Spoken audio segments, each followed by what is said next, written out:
You have khaki pants on. You have a khaki jacket on and a khaki dress Brian, on. you're looking very stylish. I feel like you are the stylist here, Rita. It's like a nice, We're hoping once we get stamps.com as our yeah, exactly. There's some clever stylist behind the scenes as our advertising. Like then we're gonna have hair and makeup, and we'll have a glam team. So nice. But you look fantastic. Yeah, thank you. Appreciate that. I assume the audience probably assumed there's a glam team that went into this. So a lot happened in the last 10 years, I think. But if you can tell us about high points and low points of your career, anything juicy and interesting, Sure, yeah. You can share. Like another accident, right? Another accident. I'd have to think of another accident. Well, I have unhappy accidents probably. Okay. I don't know if I have happy accidents, but I mean, high points and low points. It was definitely a high point. Just, coming from the music video world, it was like you'd sit in an edit room and you'd watch this video 100 times while you're just, and you'd hear the song 1,000 times, between pre-production and editing and production. And then when we were making music videos, this is, the mid 2000s, the releases were sort of anticlimactic, to be honest. It was like, because you've seen the video so many times already, right? Right. And then, it ends up on YouTube or something at that point. YouTube was still pretty early then, but still that's basically where it came out. And, what do? You watch like the view counter and you're like, okay, we did it. And, right. But you're like, we got like 100 likes. Right. And then that first LCD show was like, I don't know if you know the music super well, but like Dance Yourself Clean is like the track they opened with on those shows. And it's got this like long, probably. Well, it's just a long percussive, beginning. Right. And Sort it's like, it just gets you into intro, it. Yes. And you're like, okay. And then and I can still remember being backstage, we're sort of on the side of the stage at Madison Square Garden and that happening. And the whole building was moving. Like it just like that, it drops and like literally the whole building is moving. And it was like, I had never had on anything I worked on. Obviously I'm not in the band or any part of the music, but on anything I had worked on, I had never had that sort of immediate feedback that was like, it's a different feeling to feel like, oh man, there's, 18,000 people here, like going nuts right now. Right. Over Dance Yourself Clean. Yeah, exactly. It's a little different than like, okay, refresh, It's like a direct reaction. Yeah. Mm-hmm. And it's a thing. I understand why musicians and stuff, feel the way they feel about it. And well, I mean, you talk to a lot of musicians and they talk about playing Madison Square Garden where it's different than any other arena. And, you've been in arenas all around the world, right? Yeah. So. Yeah, Madison Square Garden, I mean, even just maybe 5-6 years ago, Run the Jewels, I went to see them at Madison Square Garden they were opening for Jack White, who Monotone manages, and LP, another, New Yorker, like classic hip hop producer who's finally having his sort of day, right? And he was so emotional playing MSG. You could just tell. It was one of the best shows I've ever seen because to me, he was just like, I can't believe it. Like I'm doing it. My whole at this point, I've arrived. It's like a milestone. It's a huge milestone for him. I think at the time, maybe he was probably, I don't know, maybe 40. And it was like in the music game, you're dead. I mean, don't tell me that. All my guys are over 40. I was like, I don't buy into that. Brian, you're out of business. Yeah. But you listen to all those live albums from the past, live at Madison Square Garden. It's Wembley Arena. It's Budokan, a big deal. Yeah. And, No, but you even listen to Shut Up and Play the Hits and like, you're like, James, like, you guys sound better live than you do in the studio a little bit. Like, I love listening to that record. It's fantastic. It's funny. Probably on this last tour, I probably saw 80 shows or something. And if I go put on an LCD CD, it doesn't sound like the songs to me because I'm so used to the live versions. Right. And then, they're close, but LCD is a live band, Right. And I'm like, oh, right, I forgot that this is what it sounds like on the CD. And I love it, but I get so used to the live versions that it's like, you know. So quick question, just like asking you, like when you're producing shows, I mean, are they kind of like Van Halen where they couldn't have like green M&Ms like in their, in their contract? Or, I mean, does it get a little? Does he have any like interesting writing requests? Our writers are pretty reasonable, I have to say. I mean, you know the reason for the brown M&Ms? Do you? No. I don't know. I mean, so the idea of, you know, there's a lot of talk about writers end up being this thing that, you know, fans often see as like, oh my God, this band, how could they're so picky, they're this or that. But the brown M&Ms thing, when you have a writer, there's two parts to it. There's a hospitality writer, which is like, hey, what do we need in the dressing rooms? And that's not just for the band, that's for your 35 crew members too, who live on a bus, who like, you know, actually maybe want something to eat that's pretty decent when they're. Right. But the other half of it is the technical and safety part of it, which is like, here's how the gear gets set up. Here's how you hang a 700-pound disco ball above my head. And so you're dealing with like the different municipalities, like in each city, right? And making sure that there's. Well, you're mostly going to like the crew who's going to be there at the venue, you know? They're going to be the guys who are saying, okay, we got the right gear for you. We got the right food for you. And they need some kind of consistency too, right? Yeah. Right. And the point of things like the brown M&Ms was always, hey, if you don't read the part and pay attention to the part about the brown M&Ms, maybe you didn't read or pay attention to the part about how you're going to pay attention to anything else. Safely hang this 700-pound disco ball over my head. And while I don't really care about what color the M&Ms are, I do care if this thing falls on me in the middle of my set. So that's sort of the, you know, I remember we actually even had, there was this whole stupid story about on Jack White's rider, this very specifically made guacamole. And like the avocados have to be aged a certain amount of days. It was like this recipe for guacamole. And it's funny because I know I work with this guy, Lalo, who's his tour manager and works at Monotone. And it's his guacamole recipe. And he was like, I don't even think Jack eats the guacamole. I just put it in there because it's like, all right, like, you know, it's just something to like, oh, you want to make some guacamole? We have 30 guys on the road. And it's like, it's just a sort of thing. And every time it goes back to the artist who's like, oh my God, I'm not like this guy who's like. Well, you're dealing with the chefs, right? I mean, when it comes to like, when you're feeding a crew, I mean, sometimes like it's got to be close to 100 people, no? Like, I mean, it's mostly on the tour manager who's actually on the road or the production coordinator who's actually on the road. But with LCD, I mean, we ended up on this last tour having like all these great chefs. Like we would go like, okay, we're going to Denver. Okay, what are we going to do? And James, you know, James is the type of guy who's like, he's smart. He's like, well, I bet there's some chef out there who makes great food who also loves LCD. Who we could just reach out to and be like, hey, you want to like bring your buddies to an LCD show and also get paid to like do the food?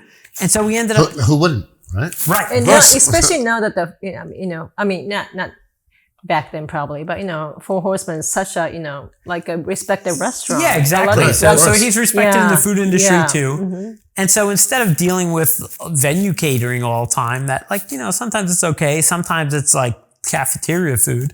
It's just like, hey, we'll just bring in this guy. We'll pay them to cater for us. And they're happy to do it, even though they normally might not do something like that because they're like, oh, I love the band. And, you know, some of their restaurant crew and stuff will come see the show. And so it works out pretty well. Any low point? Low points. I mean, there's a lot of days where you're like, oh my God, and what's happening? Like pear-shaped. I mean, I have to say that Balloon Saloon story was like, that one still that's an amazing story. It's like, I bring in these, I really try to help these people get to work and then they almost like sabotage the whole show. But that one was pretty bad. There's one, I probably shouldn't even tell the story, but you're gonna tell it, okay? But Brian, how's your wine doing? Do you need a little more wine? Wine's good. I'm just kidding. You need tequila? Do you need tequila? Let's do a shot. The thing I'd say the thing I feel the most bad about in my career is that James got hired to do this DJ set. This is pretty soon after I started managing, maybe 2012 or something like that.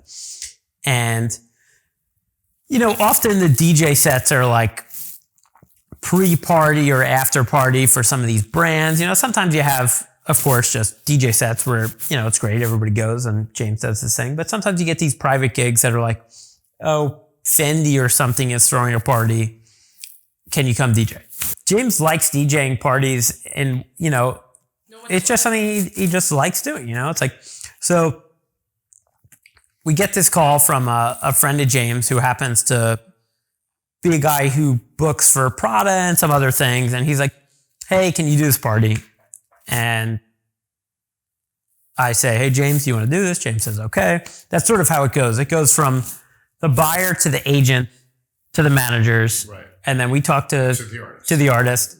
And then we say, okay, how much are we going to do it for? You go back to the agent. You say, well, try and get this amount of money. They go back to the buyer. And then you come to an agreement. So anyway, this guy was one of James's friends. And he came to me and said, hey, can you do this Prada party? Say, great. And again, this shows my sort of greenness at the time. But the agent calls me up and she's like, hey, Anna Wintour wants to invite James to this party that, you know, the Prada DJ set is happening and it's tied into this Vogue party. And Anna Wintour wants to invite James and his wife to come to it. I go, great, you know? So I go tell James, hey, do you want to go to this party? It's after the DJ set. And Anna invited you. And Anna Wintour personally is asking you to go. Right. And who he doesn't know, it's just like, you know. Of course. And so he's like, okay, yeah, I'll talk to my wife, you know, normal like human stuff, you know, great. Sure, we'll go. We're still humans. and he's like, yeah, okay, we'll go. So I put it in his calendar, and I think I put it in the calendar as like dinner at the Met. Oh, so you kind of at like lied. Right? No, it was at the Met. I wasn't lying. Metropolitan Museum. Correct. Okay. And so it turns out that he was being So invited it's for the Met Gala. to the Met Are you Gala. serious? Yes. The DJ at the Met Gala. So the DJ set was for a like Prada before and after party to the Met Gala, which I had not really put two and two together of what the Met Gala was because I was like, dumb young dude. Okay. So it's like, okay, I mean, the night before Prada like gets him suited for a tux and this whole thing. And I'm still just like, okay, well, that's your friend, you know? He's like, oh yeah, I'm talking to my friend, you know, he's got me like, yeah, they're giving me a tux, fine. And in his calendar, which like he lives by the calendar, it's like dinner at the Met. Right. And I tell him like, oh yeah, there's like this party at the Met. You can go after. Right. And so they show up and it's the Met Gala. Oh, wow. And if you're going to go to the Met Gala and you're James's wife, you want to know that you're going to the Met Gala. Well, of course, because you just got to look spectacular. Right. I mean, beyond that, I just blew it in the sense that it was like, it's a fucking like party. a dinner at the yeah, restaurant. I was like, it's a party. It's a fucking party. You're like, it's a Prada party. But, yeah, that's literally the thing I feel. I think wow. that was the low point was story. being like, how could I have not like got the gravity of like, are you going to the Met Gala? Yeah, right. Yeah. Okay. That's it. Wow, that's an interesting story. That's a really good story. Yeah. So. So time has changed. You know, over the 10 years, of course, but especially the past. What, like 5 months, 6 months? 5, 6 Yeah, months. it's about 6 months. Yeah. So how are you guys coping? I mean, you as a manager. I mean, the music industry is in trouble. There's no doubt about it. And, you know, I mean, we talked about it before. Of course, there's like some streaming income and there's, you know, there's publishing and there's syncs with, you know, you could put a song on a television show or something. But the reality is that the majority of income from bands as we know them, is from touring. And It's from touring. And they're all hurting. I mean, can't James have like a concert out in a cornfield and, what's his name is doing in the comedy show? Dave Chappelle Chappelle. is doing in Chappelle, Chappelle actually, I heard And somebody went to one of those Yeah. shows. Yeah, I mean, I've just been hearing that he's just been doing these like drive-in, cornfield shows and having a lot of comedians just do comedy shows. Yeah. So like, I don't know. The difference is, I don't want to go to a concert in a car and yeah, no. I mean, the difference is that the production behind a comedy show generally is like, in its simplest form, can be a comedian and a microphone, and it's still just as good as if, and we can't do that. I mean, you've seen LCD stage setup, and yeah, maybe we could pare down a little bit, but most bands can't just it costs a lot of money to put together a show and to put together a band. And, I saw the show in England where they had those sort of corrals, they had these little bike rack sort of sections, and it looked cool, but the reality is they're at like a 50,000 person field with 2,500 people. So I don't know how you make that sustainably work financially when it costs you an amount of money to put on that show that requires a certain quantity of people to pay for it. You either have to lose money or charge more. Right. And that's the fear is especially for a guy like James, charging more is problematic because he wants to keep it at a certain. He wants to keep it fair, Yeah, of course, he's the fairest guy. We don't want live music to be the sort of thing that's it's a privilege, an elitist privilege. It's exactly the point of live shows is who do you want at your live shows? To me, I want a 15-year-old kid who's ready to go, who's this is the best day of his life. But it's a serious issue, and the way the music industry is hurting from it, I think almost the most, is that 90% of independent venues can't survive another 6 months unless there's some sort of government intervention. I mean, there has to be. I mean, what do you think? Somebody's got to get involved. What do you think about the concert streaming? Concert streaming is interesting. We've had some artists who it works very well for. Metallica just did it. Yeah. Right. So Metallica did, they actually ended up doing a single night event, right, where you could go to drive-thrus and buy tickets to drive-thrus. But I think bands like Metallica, they can't really be the bellwether for music as a whole because they're Metallica. Well, they're like a country in its own. Yeah, what Metallica or a band like U2 is able to achieve, other bands are not necessarily able to achieve. That's true. And we have had success at Monotone with having bands. We have this band Wallows who's doing some live stuff. We have an artist named Margot Price who's been doing some live shows. Margot Price, she's been getting great reviews. Great. Oh yeah. I mean, she's terrific. She actually played for Record Store Day on she's on Zoom. To me, I haven't typically been a country music fan, and when we started managing her, it must be Jack White connection, I guess. Yeah. Correct, Mm-hmm. exactly, on Third Man. It must be 5-6 years. And I'm a huge Margot Price fan. It's the second I saw her play, I was I love this. And then I went to Austin City Limits and saw her play, and it was she's terrific. I'd love to go to Austin Margot City Price. Limits. Wow. I mean, the reality is that it's such a massive industry that they have to bring in money. Ticketmaster, Live Nation, AEG, they have to continue working somehow. And so the idea is, we'll sell tickets to something far enough away. And I have to say, even as a fan, right now everyone's feeling okay, I want to go out. I want to go to a show. I mean, so if a ticket's for sale for July, an agent of ours calls it the hopeful economy. I want to be part of the hopeful economy and say okay, I'll buy that ticket and hope that July I get to be in MSG watching that show. Thank you for having us on your show. Again, because I just can't get my words straight. But thank you for coming, and thank you for giving us all this insight into to your history and your accident and all that. Great seeing you. And you rock. Thank you so much. Awesome. Okay. And we'll see you next week. Great. All right. Next Cool. week. All right. Bye. Okay, so now I'm feeling very... Thank you so much, Brian. Fish out.